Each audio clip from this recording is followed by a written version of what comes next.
Good evening, Patriots. Welcome to N2 and Ed Henry, the briefing. It's always the dirty hands that point the finger. Isn't that true? Today, Hunter Biden had the gall to point his pretty dirty hands at former President Donald Trump. The recovering crack addict wants to subpoena the 45th president and his Attorney General Bill Barr and a whole bunch of others for documents as part of Hunter's defense against federal gun charges. This really makes no legal sense, so there's only one real reason that Hunter announced it today. It was a diversion. Look over here at my shiny subpoena.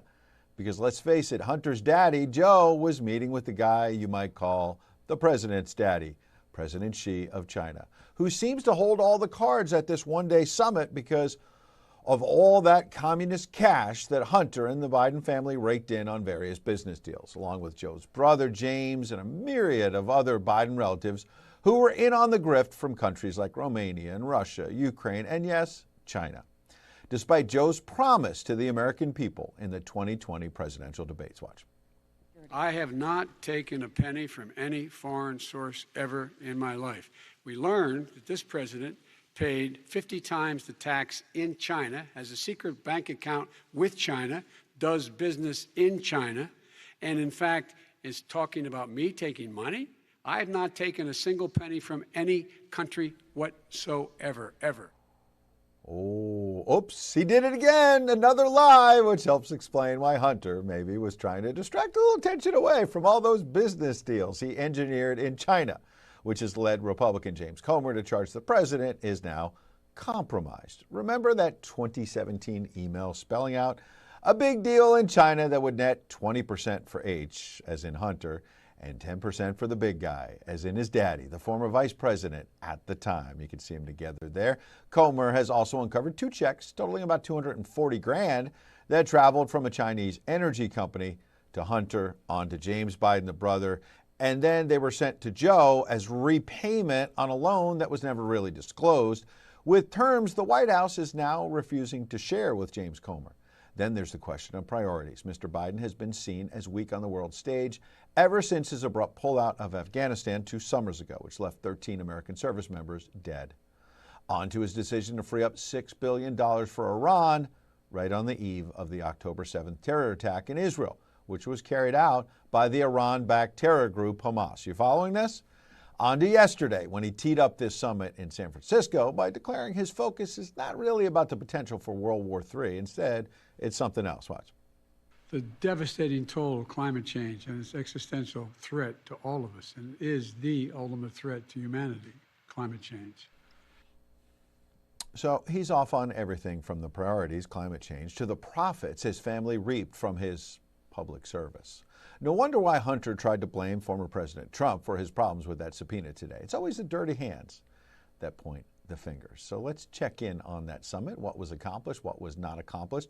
After another rocky year of U.S.-China tensions, President Biden did meet face-to-face with the Chinese president in person for the first time in a year. It's the second time since Biden took office that the two are expected to work on reopening military communications channels that have been largely cut off. Let's bring in our national correspondent, Logan Raddick, who's live in San Francisco at the APEC Summit. There's a news conference with Joe Biden coming up next hour. We're going to take live. Logan, good evening. Thanks for leading the broadcast. What did you see today, sir? Well, Ed, President Biden told Chinese leader Xi that he wants to create a better understanding between the two nations. And tensions, of course, are running high between the U.S. and China over the last year. That is the span it took for Xi and Biden to meet after they last met last November, the Chinese spy balloon that traversed the United States before the American military shot it down, and also their tensions over policy toward Taiwan. Now, today's meeting actually took place 30 minutes away from where I am right now at the APEC venue in San Francisco. Xi and Biden met in San Mateo, California, just nearby, and they're reportedly closing in on a deal that would allow both countries to utilize artificial intelligence in nuclear weapons, but also put some guardrails on that. Experts actually say that would be a win for China. With China's economy in its worst position in 4 decades, Communist Party leaders are looking for some help from Washington. That last happened with Richard Nixon giving a favorable deal to Mao, and also George H.W. Bush for Deng after the Tiananmen Square massacre. But here is part of what President Biden had to say to Xi during that bilateral meeting. I value our conversation because I think it's paramount that you and I understand each other clearly, leader to leader, with no misconceptions or miscommunication. We have to ensure that competition does not veer into conflict. And we also have to manage it responsibly, that competition. That's what the United States wants and what we intend to do. But many around the world are opposed to Xi and the Communist Party of China, including some Chinese dissidents right here in San Francisco. They were actually protesting earlier today with signs and chants saying "Free Tibet." Now, there were some people out in the streets who are actually supportive of Xi in the CCP, but more counter-protesters against Xi than not. Now, there's also a dinner that's going to be held tonight with Xi in attendance. It's being hosted by the U.S.-China Business Council, and American businessmen are able to attend at a price tag of $40,000 per plate. And at that meeting, Xi hopes he can get some investments from American businessmen. Ed. Very interesting. Logan Raddick, we'll check back with you next hour if there's some developments around that news conference. Expecting President Biden about 7:15 p.m. Eastern Time. Logan, thanks for leading it off. Good to see you. Let's now welcome in the author of The Coming Collapse of China, our friend Gordon Chang. Nobody knows China, in my estimation, better than Gordon. Gordon, welcome back. Good evening. Thank you so much, Ed. Walk us through the big picture. You just heard from Logan setting up that part of what they talked about was artificial intelligence around nuclear weapons. I wonder what you think of that. But broadly speaking, they were expected to talk for about 4 hours. Lay out the stakes for us tonight, sir. Well, China is attacking the United States across the board. So the stakes are that China is leading an it poses an existential threat to us. You know, specifically on that proposed agreement with the AI and nuclear weapons, you know, once you marry the two, that is extremely dangerous. But the problem with an agreement with any country is that you got to make it verifiable. And you can't actually verify that type of agreement because that means China would have to allow Americans to inspect millions or tens of millions of line of code. And we'd have to do the same thing, allowing China into our facilities so they could inspect our code. You know, this is just not going to happen. So I'm sure that when we see the terms of that agreement, it is going to be an agreement that is unenforceable. But the bigger stakes, of course, is that China's just assaulting our society, and we have got to start defending ourselves. We don't need to talk to China. We need to impose costs.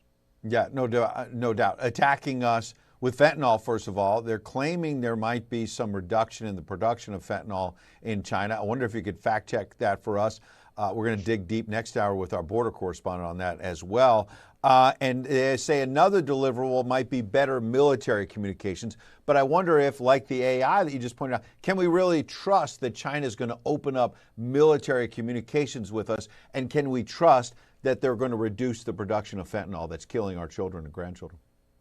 On the communications, yeah, they may formally open up a channel, but the problem is when there have been crises in the past, the Chinese just don't answer the phone.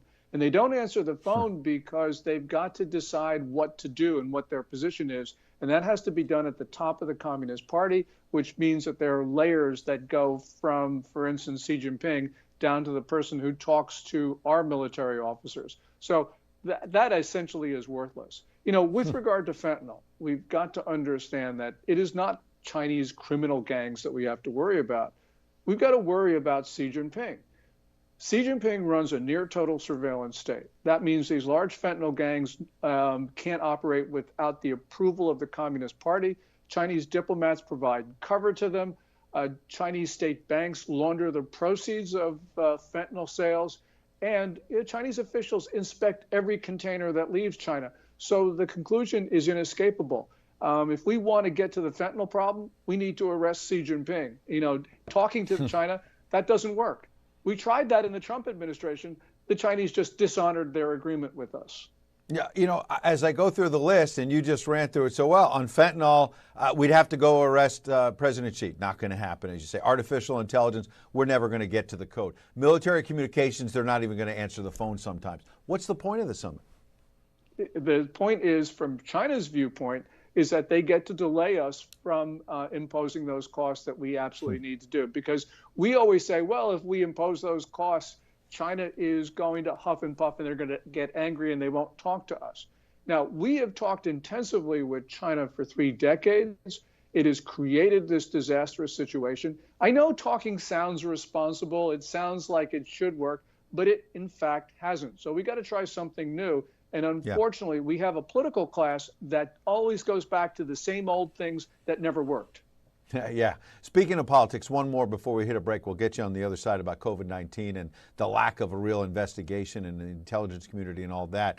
But as you know, politics, timing can be everything. I mentioned at the top, Hunter Biden comes out today, of all days, to say, I'm going to subpoena Donald Trump. Nobody really believes he's going to get anywhere with this. His attorney puts out this statement. Mr. Biden seeks specific information from 3 former DOJ officials and the former president. It gets to the heart of his defense in that drug case. He's claiming a violation of his Fifth Amendment rights under the Constitution, all the rest of it. Why he picked today, of all days, when his dad is meeting with President Xi, maybe diverting a little attention from all that money to the Biden family.